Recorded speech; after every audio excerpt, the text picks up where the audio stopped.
collaborateurs. Il me reste à vous remercier infiniment d'avoir été fidèle pendant 24 ans à ces journaux du week-end. J'ai été très heureuse et fière de les préparer, de les présenter. Nous avions tissé ensemble, je crois, un lien très fort et extrêmement précieux pour moi.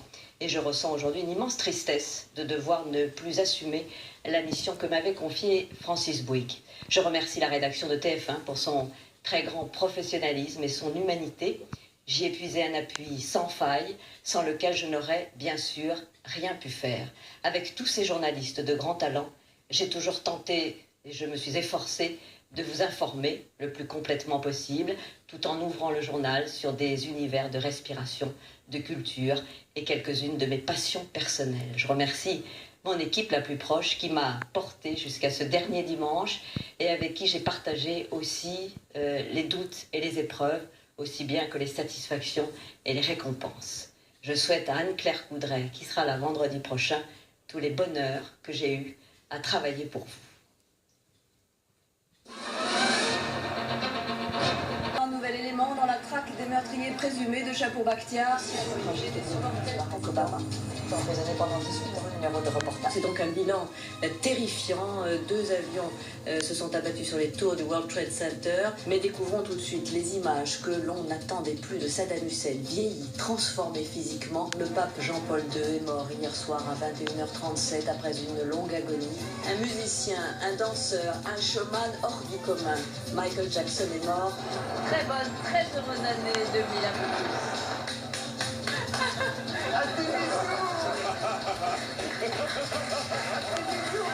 Des images d'abord très impressionnantes de la vague géante qui a déferlé vendredi sur le nord-est du Japon. Les assauts ont été donnés vers 18h. Les 3 preneurs d'otages ont été tués. Pouvez-vous dire ce soir ce qui s'est passé dans la suite 2806 ce samedi 14 mai? Beaucoup de gens se sont exprimés sur cette affaire, sauf moi. Je suis là simplement pour expliquer. Pour dire ce qui s'est passé. Dire ce qui s'est passé. Liliane Bettencourt, il y a un procès aujourd'hui entre vous et votre fille. Est-ce que cela vous fait souffrir? Évidemment. Bonsoir, Monsieur le Président, et merci de nous recevoir à l'Élysée. Vous l'avez dit, Claire Chazal, il y aura 85 milliards qui vont être prêtés. Nous nous trouvons justement juste au-dessus de Ground Zero. Nous voici donc au cœur de Sarajevo. Il y a 20 ans, la guerre dans l'ex-Yougoslavie. Nous sommes au-dessus de la ville du Cap. Enfin, notre invité, Richard Gere. Ça veut dire qu'on a des certitudes à 53 ans ou au contraire des doutes?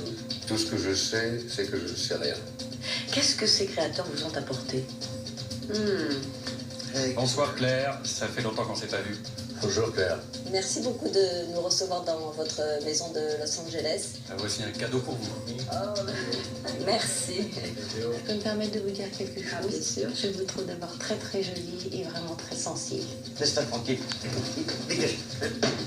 Excusez-nous, Claire. Franchement, c'était pas très bien. C'est tout un plaisir. Au revoir, Jamel. Je t'aime, Paris. Je t'aime.